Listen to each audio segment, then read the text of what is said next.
Retour sur le plateau de Direct Investisseur à 10h28. On accueille un nouvel intervenant, c'est Eric Seban de Perceval Finance Conseil. Bonjour Eric. On regarde du côté du CAC, ça se passe pas très bien, moins 1,08, on est dans le rouge, on casse largement les 5200 points, on est plus près des 5150 maintenant. Eric, juste pour démarrer, on est dans un mois, une échéance très particulière sur ce mois de mai. Pouvez-vous nous réexpliquer pourquoi on a une telle différence en ce moment entre le cash, c'est-à-dire le CAC tel qu'on voit chez les courtiers en ligne, et le CAC futur? Tout simplement parce que vous avez effectivement l'indice CAC 40.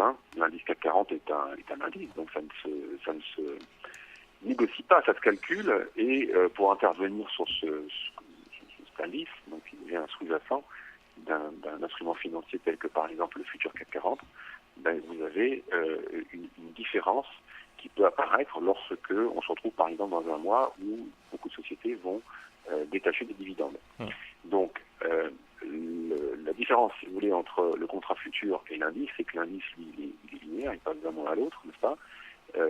Et le contrat futur, lui, a une date d'échéance, c'est le troisième vendredi de chaque mois. Donc, on va avoir, si vous voulez, des sociétés qui vont, au fur et à mesure que les jours vont passer, à des dates bien précises, détacher des dividendes. Et donc, le futur, lui, intègre l'ensemble des détachements de dividendes à l'échéance. Voilà, donc d'ici le troisième... Par exemple, oui, le troisième vendredi du mois, si vous voulez, tout redevient égal. On va avoir un futur qui se cale, enfin plutôt un cash qui va se caler au fur et à mesure avec le futur, puisque les dividendes vont être détachés au fur et à mesure. Très bien, donc on précisera effectivement les niveaux si vous nous parlez, parce qu'on est habitué, enfin beaucoup d'investisseurs sont habitués à regarder le cash, donc il faut bien préciser dans vos analyses effectivement sur quel niveau vous vous positionnez. Cette analyse, donc tendance qui repasse à la baisse, quels sont les niveaux que vous surveillez, Eric Seban? Alors, les niveaux principaux sont les mêmes que ces derniers jours, parce que de toute façon, rien n'a changé dans la stratégie d'intervention. On reste dans une tendance haussière qui reste ferme. On le voit depuis le début de la semaine. On le voit depuis vendredi où on a eu effectivement un retracement significatif au moment de la liquidation. C'était l'échéance, justement. On en parlait un instant, c'était l'échéance. Donc, lorsqu'il y a eu la liquidation de l'Eurostoxx 50, le marché a plongé. Il y a beaucoup de trading algorithmique qui s'est mis en marche. Le marché s'est repris lundi.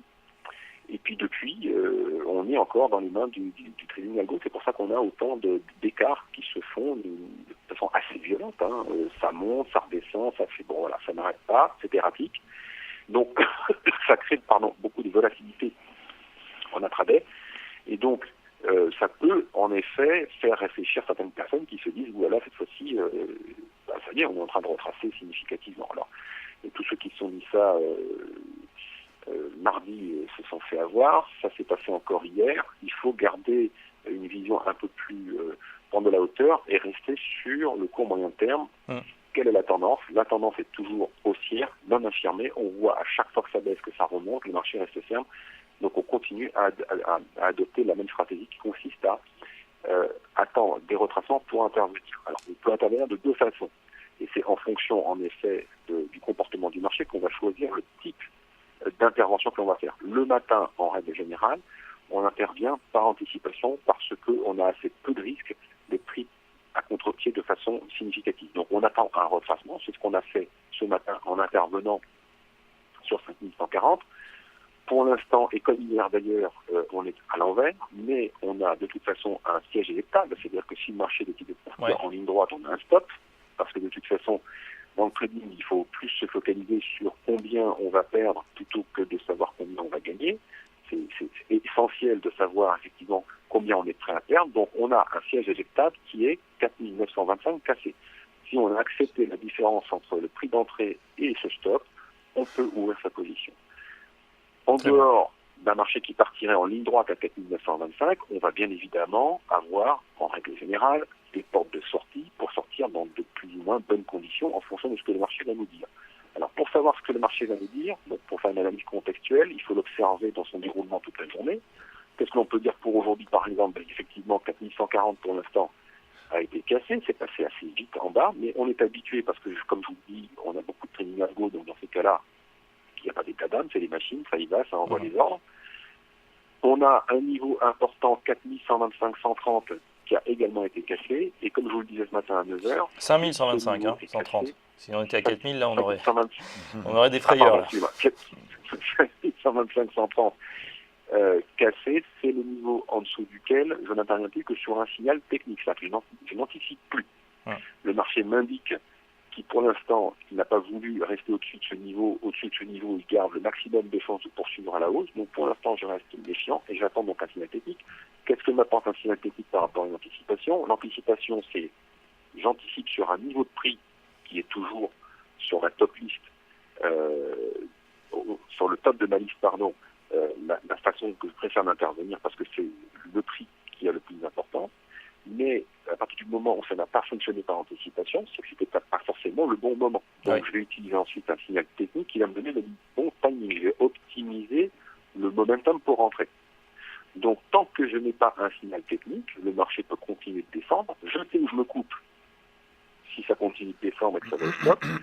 Et j'attends la mise en place d'un signal technique qui va m'indiquer quel est le bon momentum pour à nouveau entrer.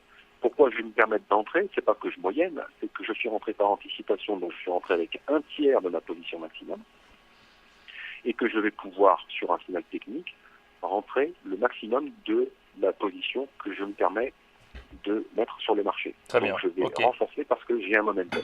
Parfait. En tout cas, on a bien noté. J'attends le signal technique.